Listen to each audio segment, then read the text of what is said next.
like I said, again, I am so honored that this busy guy would come here to be at this gathering here, and I know we're going to learn a lot from him. I have learned so much over the years, and thank you for being one of my most meaningful mentors and pals. Wow, thank you. Thank you, Dawn. All right, thank you. Dawn, would you mind bring a cup of water while I get this going? Quincy, come up here a minute. I need you. I know, Walter. All right, so we're getting hooked up here. Take the mic over here. Why don't you introduce yourself? A man who needs no introduction, a legend in his own mind. I am H. Quincy Long. This is loud. I'm H. Quincy Long, President and Quest IRA and CEO and Chairman of the Board of Quest Trust Company, which was just formed this morning. And what we do is we handle self-directed retirement accounts. So if you want to buy notes or real estate or options or private companies or trusts or anything like that in your self-directed IRA, including traditional Roth, SEP, simple IRAs, individual 401ks, or your health savings account or your Coverdell Education Savings Account, I'm the guy for that. Well, I always start a presentation with asking what's the most valuable item on your balance sheet that doesn't show up. Axel, you want to? Your network. Yeah, it's your network. And everyone here has a network. And Quincy nor I really early on appreciated the power of a network. Is it working? All right, are we about ready? So the network, we started this network quite accidentally. And Q, why don't you tell us how we got going on that? Well, the way I remember the story is I was familiar with a lady named Jackie Lang in Dallas, was a big subject to person acquiring rentals and stuff, and she and Walter decided, let's have a cruise for in the next 30 days. We'll just have a cruise and see what happens. So they were desperate for speakers, so they selected me as one of the speakers. Yeah, that's right.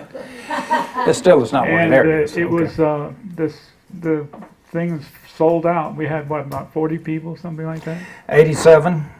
or 40 or 87, somewhere in there.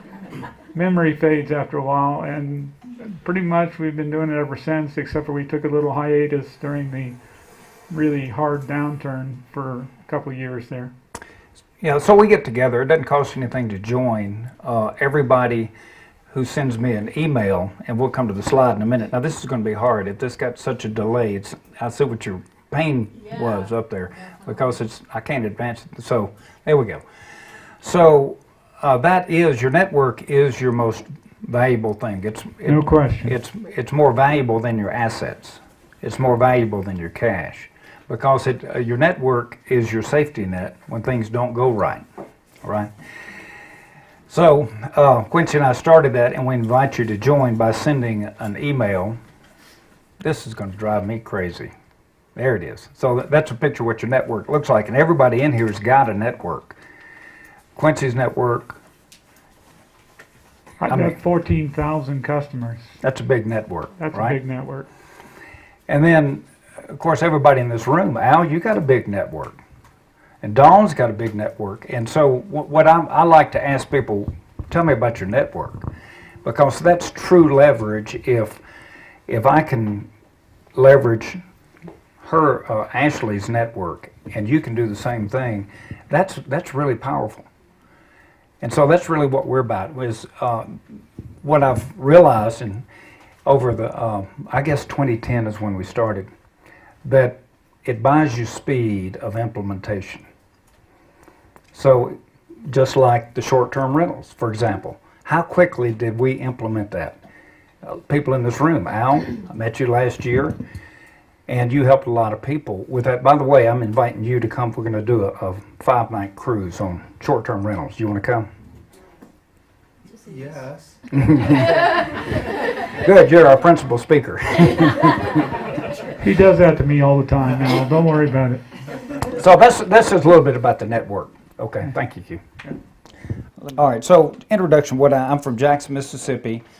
My grandpa's name is Wally Pop, and it's perfectly acceptable for you to refer to me as Wally Pop. Okay. Most of my friends do anyway. In Jackson, this is good. I can't read that. I can't read that. This is beautiful. So I hope y'all just correct me with it if it say something. You know it all. What I do for a living, I do schizophrenic activities. Yeah. And so today the wind's blowing this way, and tomorrow the wind's blowing another way. But I like the short-term rental business. I've actually been in that for 5 years. And I got into it accidentally, and we've got door number 7 that we got up this last week, and door number 8 and 9 will be up in maybe 45 days, something like that. Now, let me tell you about that business just to kind of get your attention. That's 8 properties. It's about $1.5 million worth of real estate. Okay? It will generate, we average 20 nights a month. With Al's help, we'll improve that. But 20 nights is respectable. And $1,200 a night times 20 nights a month is how much? It's retirement. Now on $1.5 million worth of real estate, with the debt on it, generates about $100,000 a year. Net. When the debt's off of it, it'll generate about $200,000. Now it's a business. It's not passive. It's very active. And so you got to have a team if you do that. I'm also, wonder what else that says here. Read it to me, Ashley. Residential rentals. Okay, I have some rentals, but I don't really like rentals, except short term. I've been trying to get rid of rentals for at least 30 years, selling them off. To your impact investor. Which leads to the impact investor, which is taking a tenant and sell them the house with financing. Now, I like that business. I really like it. Which leads to your inherited Roth IRA. And so I got off.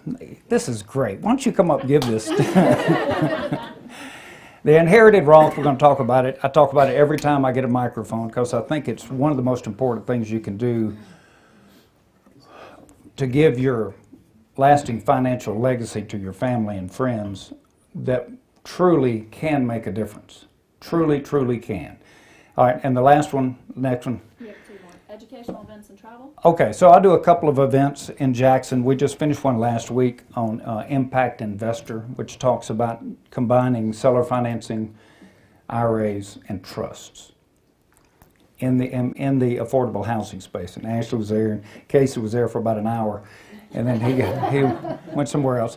And then, of course, Quincy and I do the cruises, and we have a lot of fun with that. As a matter of fact, we get groups about this size, and we go on all sorts of interesting trips, and that's where the deals are made. No teaching, just deal I made making. 11 deals on my first ever cruise with Walter and Quincy. So we have educational cruises, and then we have fun cruises. And so we're going, Quincy and I, on St. Patty's Day of next year, we're going to Ireland. It's a land tour. If you want to go, you can still go. In 35 days from now, we're going to Portugal and on a river cruise. And so a bunch of people get together and they go. And you have the Cuba in May. Yeah, Cuba in May, and that will be an educational trip. So we'll tell you how to get in touch with that. But so, is that enough promotion? Online sales. Okay, yeah, so I like creating online products and giving them for other people to learn from. And we don't ever charge a lot of money for them. But it's amazing how many people actually watch the videos. And they come up and say, when you get behind that video camera and people watch you, they know you. You may not know them, but they know you. And I get people coming up all the time, hey, Walter, how's it going? You know, do I know you? Anyway, so let me adjust this just a minute. Are y'all ready to get going? Yeah. All right, so this topic could be named advanced. Go back to the beginning just so we'll have One more, Al. All right. So I did this morning. You know, that's no just-in-time presentation, and so Accurate now. it's very fresh. And what I was doing this morning, waking up 2 hours time zone difference, is thinking about what have I learned about IRA investing. You know, the Roths have been around since the 90s. Tradition's been around since the 70s. And so they've been around a long time. And so this is just part one. I decided I'm going to come up with 10 or 11 points. And then we'll have the second one will be the next 10 or 11 points. And it could easily be 500 insights because it's a complex thing. All right, advance it a couple, if you will. One more. All right, y'all know this? Y'all know that? Yeah. All right, I'm just telling you what I'm doing. If I give you some advice, it's probably bad advice. So let's go forward. All right, so if you want to join the Financial Friends Network, just send me an email, and I'll have my email up there later on. And just say I want to join, and then we'll invite you. It's up there. Okay, go ahead. All right, so the reason is you don't want to be like this reindeer left out, right? It's a good group to be a part of. There's dollars are tied to being in this network, and I know it for a fact. You know it for a fact. Patty came to Jackson. She's buying houses in Jackson. So, all right, so I like that. You're ahead of me. Good. So I like to put this up. This is not my story, but some of you haven't heard, which if you had a choice of getting $1 million today or a penny that doubles every day for 30 days, which would you rather have? Penny. Yeah, so why is that? Compound effect. All right, so do you remember what the number is? 7,492,000. That's so close, but no. All right, it's $5 million, a little over $5 million. But if you, go back to that slide again, Al, but if you had to pay taxes every time that penny doubled, you know what it'd be worth at the end of 30 days? $27,000. All right, so knowing the tax impact of what you do will drive you to the IRA world. Because you don't need, think about how much you give away voluntarily by not engaging in the world of retirement accounts. They're like not taxed, mostly not taxed. Is this something you might, and real estate and notes, everything Dawn talked about that was a great presentation. But she didn't mention taxes. Or on one time you mentioned taxes. Now, I'm coming from the standpoint you need to talk about taxes every time you put that slide up there. Because we miss that, don't we, in our education, in our investor, we don't know what a taxable event is. Do you know when you have a taxable event? Do you feel the pain of that, of that taxable event? No. Yeah, you will, but it's usually, later, right? So let me just poll the crowd here because I'm not arrogant enough to presume to know what you know about IRAs. You got a question? What kind of poll we gonna do here? Is that for later? Or? Yeah, that's dancing poll. All right, so who has engaged the world of retirement account investing in here? All right, so a little over half the room. Okay, that's a pretty high number. Would you agree, Q? Yeah, it is. So you have attracted the right people. So next one, good. So what should this caption say right here about? Oh, shit. Yeah. There's a lot to learn about the rules of IRA investing. Now, there's a lot more under the surface that you need. But I'll tell you, and I've only recently come to this conclusion because I've forgotten more than I know about IRAs over the years. And you don't have to learn everything. That's why you got the resource back here in the back of the room. You just need to know what is a proper way of doing a transaction and who you can do business with. And then all the other questions, that's what their staff is for. Just call them up and ask them if you got a question. So you don't get brain damage over learning all the rules. The first seminar that I asked Quincy to come help me with, It had all these rules about all this stuff that had nothing to do with what I was doing. You remember that one? How to Retire Thin, Rich, and Sexy. That was the name of it. Worked for me. Yeah. You're not retired yet. So you don't, I'm just telling you, you don't have to learn everything about this world. You just need to know a couple of areas that fit with what you want to do, what your business model is, and go learn that. And not all the rest of the stuff. Now, do you disagree with that, Q?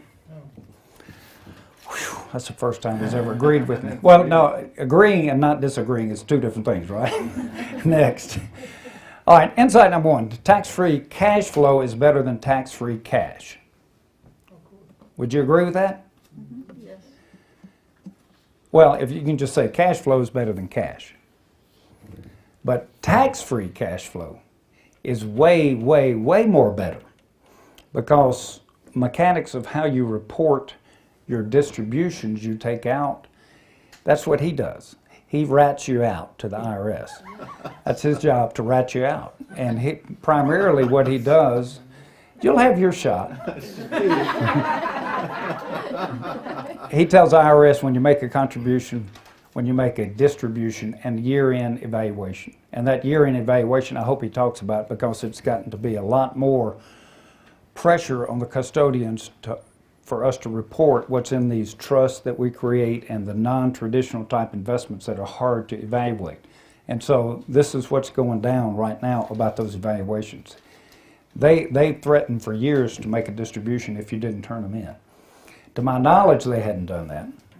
Have you done that yet?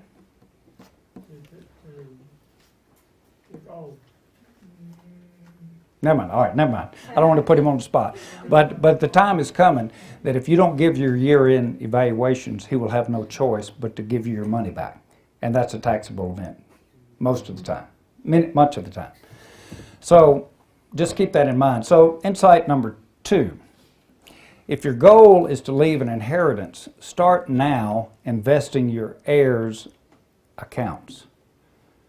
Now that sounds weird, doesn't it? So what was the model when you were growing up? Y'all know what your parents had before they left it to you? And many of you don't.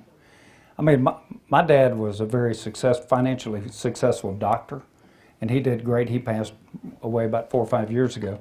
But we never knew what he had because he didn't involve the children in all that stuff that was going on. Now, I'm intimately involved with it with my mother now, and my sister and I take care of her financially. Because she's 89, she doesn't want to do that anymore. She's had enough of that. And she pushes the checkbook across the table, and we push it back. No, I want you to keep writing those checks. Be involved in it because it's healthy for her, I think. So instead of piling it up and then leaving it to your heirs, why not just start your heirs' accounts now, because they don't ever hit your tax return? Why not do that? So instead of me trying to get a bunch of cash or cash flow, why don't I start sprinkling the heirs that I have who I want to leave them with? And doesn't that diversify your risk somewhat? Different accounts. Would you agree, Ashley? Yes. All right. So be sure to talk to Ashley. She's somebody important. All right, next. All right, so the inherited Roth IRAs are best for your heirs who are younger. Now, they're also good for older people, but if you can arrange for your younger heirs to receive an inherited Roth IRA, then they have a tremendous advantage over everybody else in the room. Congress created the rules if you inherit an IRA. And they're basically the same rules whether it's traditional or a Roth. Basically the same rule. Would you agree with that, Q? Basically. For a traditional after 87. Okay, so what that means is if you inherit a Roth from somebody that's had their account open for 5 years, then Congress tells you when that beneficiary is going to die actuarially. So they got a table. Next slide. And so you've got to deplete that account over that remaining years of the age of the beneficiary, not the age of the account holder. Y'all got that? Say it again. All right, so the account, it doesn't matter how old the account owner is. The actuarial age for taking the money out after you inherit it is based on the age of the beneficiary. Okay? So if you inherit a Roth that's been open for 5 years, the account holder, then that person has met the 5-year seasoning test, one of them anyway, and they can take the money out anytime, tax-free, for the remainder of their life. So you don't have to wait until you're 59 and a half to take it out. So for example, if my child had been a beneficiary of Walter's father's Roth IRA, and Walter's father had just an example, if my child, Colin, had been a beneficiary of Walter's father's Roth IRA, and his dad had had the account open for 5 years prior to his death, or he's passed away about 5 years ago, so if he hadn't had it open for 5 years, it would have waited 5 years. My child, let's say there was $1,000 in the account when your father passed. Right? We could have been investing it all these years, right? Let's say it was earning a 12% return, which is doable in real estate, and it would have been growing and it would have been compounding. My child, once the 5-year period is over, whether it was started before death or after death, can start taking distributions from that account for the rest of his life. Tax-free. Tax-free. So basically, by starting an inherited Roth IRA for your child, your grandchild, even yourself, as long as the person has passed and it's been seasoned, you can invest within that, invest in other people's deals within that account, and you can take the distributions tax-free for your life or the Q's, he's I know, chomping, standing up. he's He's chomping. chomping at the bit. All Anyway, right, that's just so you don't have to, if you inherit it, regardless of your age, if you've met that 5-year test, then you can take it out tax-free. All right, now how does that play out to, let's say you're paying for private school? You mean you could use one of these accounts to go earn some money, like get a house under contract with your inherited Roth IRA as the buyer. Go find somebody else to buy that piece of paper from you, that contract. That money goes back into the account of the inherited Roth IRA, and then send a letter of direction for him to send the money. And so he'll squeal on you. He's got to, but it's not a taxable event. Now think about how much money you have to earn in order to pay taxes in order to accomplish your goal. I was paying, my youngest child's 31, but there were many years there that I paid $50,000 a year in tuition. Okay? I had to earn the money, pay the taxes, to send the money off to the school. Congress gave us a way that you just bypass the tax. And of course that's using the Coverdell savings account or an inherited IRA. You can do that. Next. And if it's seasoned, you can take the money out anytime during the remainder of your actuarial life. We said that, and that's publication 590, is that right? Yeah. I'm just trying to get him to say yes to me, get him pacing him a little bit, so I'm asking him questions I know the answer to, so he's got to say yes. So it's there, depending on when. So when I inherited the first IRA that I did, 4.5 years ago, you say, why in the world would you need one? I'm age 64, because I wanted one. I wanted to have a separate account. And so my actuarial age at that point was, as I recall, 27 or 28 years, something like that. My granddaughter inherited one at the same time, and her actuarial age remaining life was 87 years. A little difference depending on who the age is. So next, please. All right, so this was taken a couple of years ago, maybe 1 year ago, but just go through there. Hit it again now. So each of those, that's my son, Walt Jr. My wife's named Laura, okay. What do you think his wife's name? Laura. Yeah. So much so, I've had the IRS show up and knock on my door and say, who are you? Which Walter are you? That's funny. They did. And it's confusing. So Walter, Laura, Walter, Laura. Of course, my daughter's Laura. And wonder what their daughter? Laura. No imagination. All right, so keep going. Just to go through this. So each one of those have an inherited Roth IRA. It's yes. I don't know what the term inherited IRA actually means. All right. So you've got a Roth account that Quincy, when you open up an account, he's going to insist that you name a person, The beneficiary. or try to insist, right, Q? So people can name an estate or they can name a charity, but this is only for a named person who will receive your account after you die. So in my case, my wife would be my primary beneficiary, and then my 3 kids would be successor beneficiaries. That's how it's set up. All right, so I would have to die, and then they would inherit the account. That's an inherited Roth IRA. Okay, I wasn't sure if you were setting up an IRA in their name, but you're talking about actually in your name with them as a beneficiary. Well, anybody here can set up an account and name me as a beneficiary. It's okay. Right, Q? The difference though, Walter, is though, because to clarify her question, if it's their account, then they have to provide earned income contributions, correct? Like, Yeah, that's true. So, for a child is not so easy to do, but, no, if you inherit one, there is no earned income okay. requirement. You just inherit it.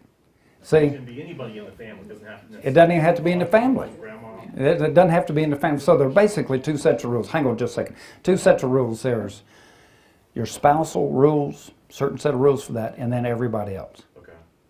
Hey, So- Walter, Yeah. I actually think I'm a lot better going off in the weeds than you are. Yes. Yes, sir. Yeah, so if my grandson has access to the Roth IRA that's worth way too much, how do I keep him from, Well, has he inherited it? well, he would. Okay, so that's really up to you to, Okay, so I gotta die first? yeah, Okay. it's your account. You go blow it. Don't wait, don't give it to the kids to blow. You blow it. Oh, okay. You know, I've known somebody that's had $50 million in their Roth IRA. I believe they were an overachiever. And how'd they do that? Same way Mitt Romney did, options. He did it for businesses. All right, so next slide. All right, you got the benefit? You got the benefit of what these things are. They're an anomaly out there. There's no other account like them around. So next, so if you got a family member that's old or sick, and you want to talk to them about it, that's what I do. I can help you talk, because the first time they ask a question you can't answer, the answer is no. All right, so I already told you. Next slide. Let's go. All right, so they grew up, and Martin, by the way, he's 3 now, and he was born on my birthday. Now imagine how much coaching I had to do to get that happen. And who did I coach? Next. All right, so I can help you if you need. I'm here for you if you need some help. So just send me an email next. And this is just kind of a slide. You know, the accounting of IRAs are different than tax accounting. It's basically money out, money back in. So imagine if you didn't have tax accounting tied to all your transactions. Next. All right, so what I'm trying to do is get you to get your head out of the sand and pay attention to what this, you like that slide? What is that? That's sand. We're going to do you after a while. Next. All right, so insight for number 4. It's only got 11 of them, so we'll get through. So for me, at my age, owning notes and mortgages meet my family retirement needs. 64, I'm in my last quarter. Dawn, you may be in your last quarter too. Not quite. Well, it depends on how you define a quarter, right? I like to tell this story. Years ago when my son was in college, I said, all right, I'm taking care of your first 18 years. And he said, Dad, I'm going to take care of you your last 18 years. And then he said, clock's ticking. So for me and where I am today, notes, gray hair gravitate towards notes. I think that's true. Steve, you got gray hair. Is that true? Yes, sir. That's just what happens. Now, you probably don't have gray hair, but you like notes anyway. Next. All right, so this is what I do as an impact investor. I manufacture notes within my IRA, in my town only. And the best candidate is to find a tired landlord that's got a tenant in there, but the tired landlord doesn't know how to sell or finance to the tenant. They 100% of the time, they don't know that's an option, so I just go and buy for cash with an IRA, let them rent for a period of time, and then sell it to them. And usually the payments, all-in payments, are about $200 less than what they were paying. They give a down payment. Now, would you say that's a pretty good investment? I sell them below market. That house I sold for, let's say I bought that for 27 and sold it for 48 with financing. And so I could sell off a piece of the mortgage to get my capital back in my IRA to go do it again. And that's we can talk more than one day on that technique right there. All right, so matter of fact, if you're in the affordable housing business, you're in the people business, and things happen. Matter of fact, after last year, the tenant's husband died. Now, so would you go and foreclose on a person who's somebody? So that's the kind of, you're signing up for not push button type investing, real people investing. And that's actually happened 3 times last year to some of my borrowers. Now, had I known they were sick, I would have gotten to leave an inherited IRA. So I was a little slow. Next. Here's another one that we bought for 21 and sold it for 43.5. And they're 5 years into, they've been paying on time for 5 years, and it was a 150 payment, 12.5-year note. So I try to shrink down the term as much as I can, just like what you were talking. Next. So here's one that I paid more than anybody else would in my market at the time, $34,000 for this house. $1,000 rental. Would you pay $34,000? So we were spoiled in our market, having low prices for so long.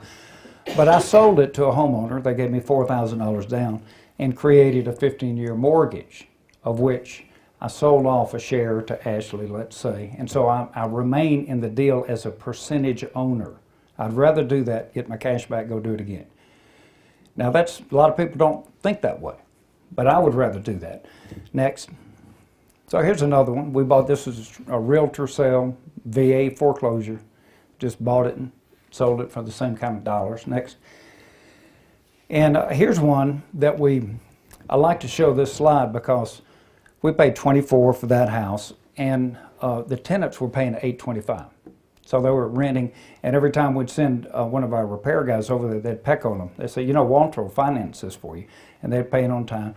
So in December, they called up and said, we're ready to buy. And so they bought that for $52 with some amount down. Okay? We're manufacturing notes. We're not buying discounted notes. We're manufacturing discounted notes is what we're doing. Next. So here's the sign that we have out. That's my yard sign. That's what I put in front of the house. So call the number that's on the sign.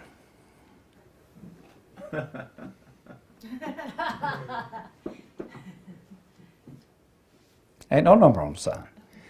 If they can't go and follow directions, they're not going to fit my program. Right? And so I'm not trying to get the most people in my funnel. I'm trying to get the least people in my funnel. I asked my son, property manager, how much of your staff's time is wasted on showing people houses that are not qualified? And the immediate answer was 90%. I don't have 90% of a staff to waste. So they're going to go through this funnel, or they're not going to buy a house from me.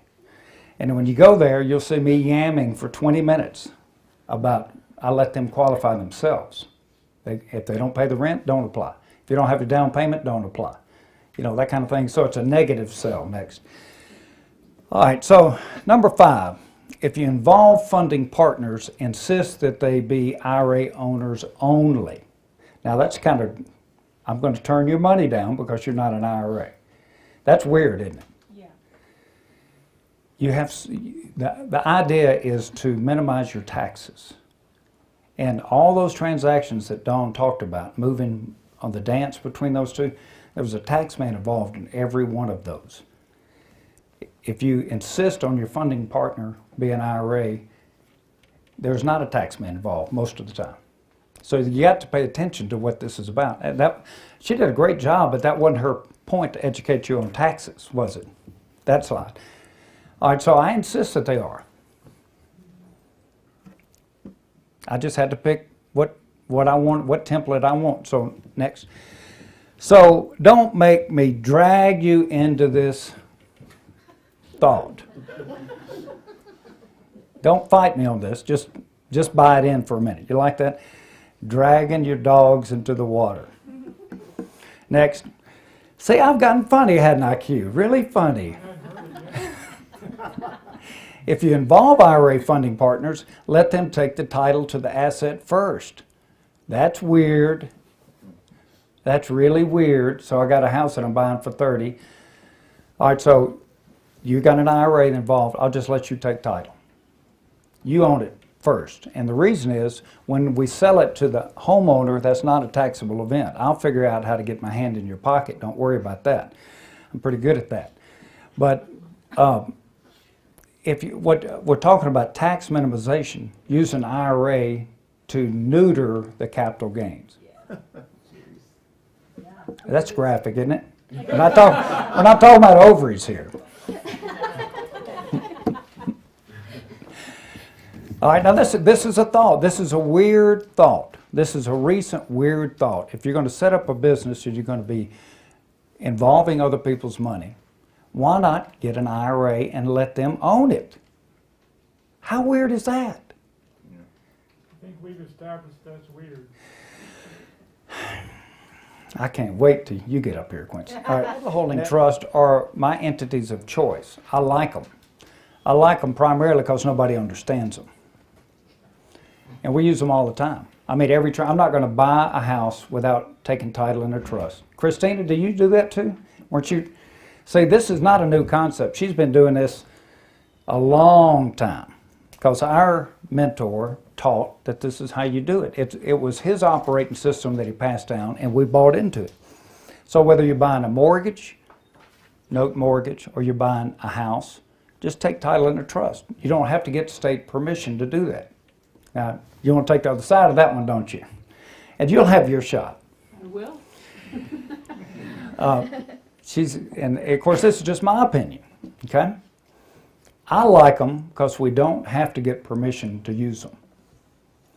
And the beneficiaries are not disclosed ever. What about LLC? Can you find out who owns an LLC? Okay, so it just depends on your degree of paranoia, right? Next. Well, are you talking about a personal property trust there? Or? Yeah, for mortgages, Okay. for options, for lending, for those kind of things, yeah. And your IRA can own that trust that does that. I like it to keep my name off public record. I can't imagine anything good happening by my name being on public record. Insight number 8, better yet, owning a percentage of an entity that owns 100% of the asset is better. So Dawn, in this case, you and I are going to form a joint venture owning a trust that's going to buy the house. And then seller finance it, and so we'll own that trust together that owns one note. That's a different way of looking at it. So it's entity investing rather than note investing or house investing. Now you'd agree with that, wouldn't you? Okay, now we're on the same page. And next one. Tax-free wealth building is a team sport and you need others to play. Now, some of you old timers grew up that I want all the deal myself. I want to bear all the upside and all the downside right here on my shoulders. Well, that works real fine until you have a market that corrects. That is, market correction is stronger than the weight that's on your shoulders. And so you need team sport. Next. Joint ventures limit your downside and share the upside. And I like that better than anything else I do. Quincy and I have done quite a few of these.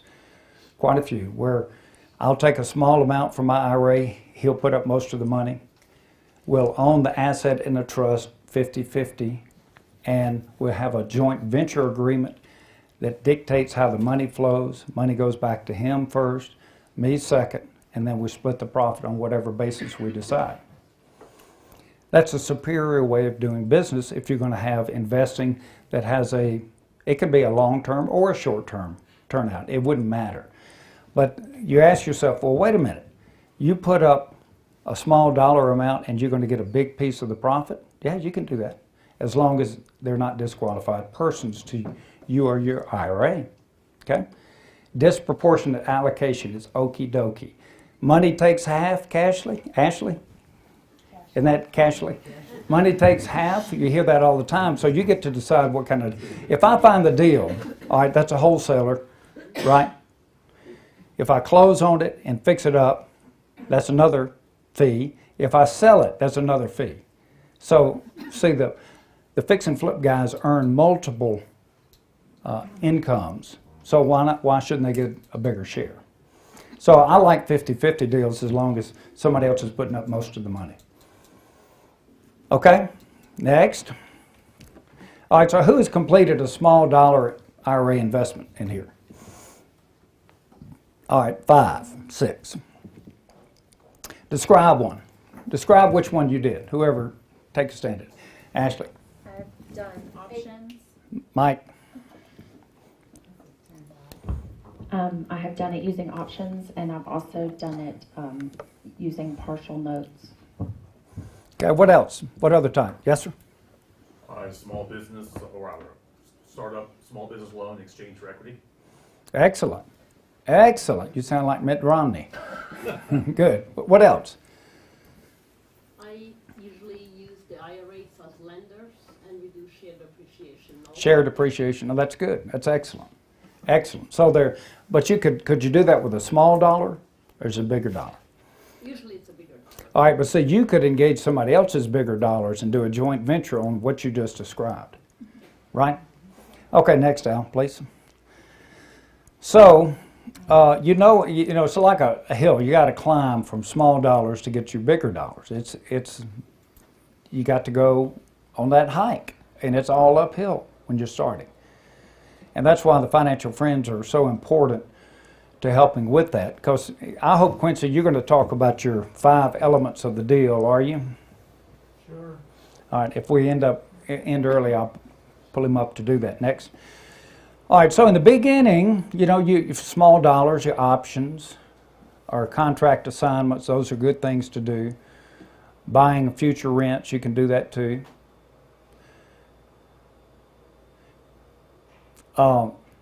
Matter of fact, Henry Dvorkin, and he was influential in her life, and he talked about this, buying 10 payments, buying 12 payments for 10, 12 for 10. And that's a good technique to do. You can buy rent, you can buy 12 payments of rent for 10, the equivalent of the rent times 10. And if you can redeploy that money, that's about a 30+% return with your IRAs. And you could also joint venture on that. If you didn't have enough money in your small dollar IRA, you could go, Dawn, you put up the lion's share of the money, you're going to get a share, I'm going to get a share. And so as your account grows, you might want to do some rentals. Lending, certainly, we've heard that. Joint venturing, partials, we talked about, wrap, and entity invest. So as you get more dollars in, there's more things you can do. But I will say this, if you check the box that I'm going to do joint ventures with whatever I do, then you could go down to the bottom investments much quicker if you decide this is a team sport. Okay, next.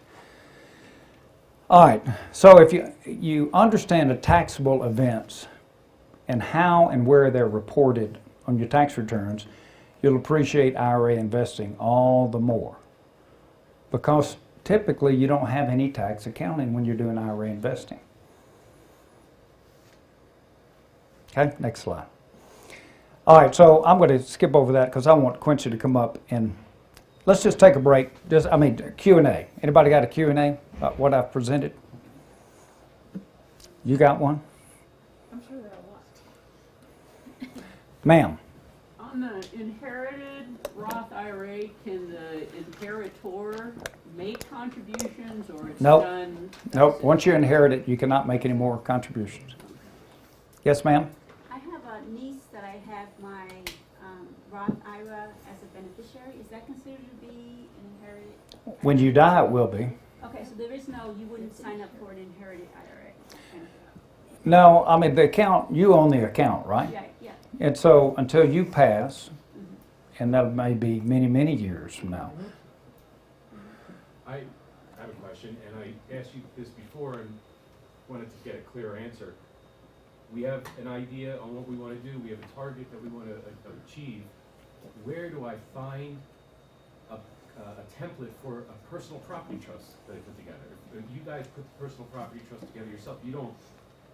I'll send it to you. Okay, and I know you said the one that we have together, but does that apply to all states? I mean, there's.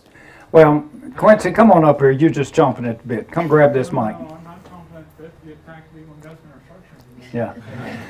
So you definitely need to look at your state, grab that one over there, your state trust laws, but you'll find that that's probably acceptable in most states. And another question, and I think. Does the person who sets up the IRA has an active earned income requirement in the year? Yeah, well, not for the year, they have to make, you answer that one, Q. Yes, they do, or their spouse. If they're married filing jointly, you can rely on the spouse's working income. How much is needed? At least as much as you put in the account. $1,000 if you make $1,000 contribution. Yes, sir. So, the originator of the Roth IRA, is that person entitled to buy and sell, or It's their account. it's their account, and if they run it to zero, there's no... That is correct. Okay. Right. All right, Al, advance it one slide, and then do we have just 5 more minutes or so? Yeah, you can go 10, 20 more minutes. All right, so I do want, Quincy's got a very important piece that will fill in nicely here. So, but I want to tell you about an event that I'm holding in Jackson, smalldollarIRAs.com. If you go there, it'll redirect you to a one-page Dropbox link. And just go ahead and download the file, and then the links work. But it'll give you enough information. And it'll be a small event, maybe 60 or 70 people, something like that. Quincy's going to come, aren't you? Yes. Ashley, you going to come? Yes, sir? Okay, who else did I invite to come? We've got Martha Speed's going to come, who's going to talk about partials. She's done a lot of those. And so it'll be a fun time in Jackson. We do make sure we have fun, don't we?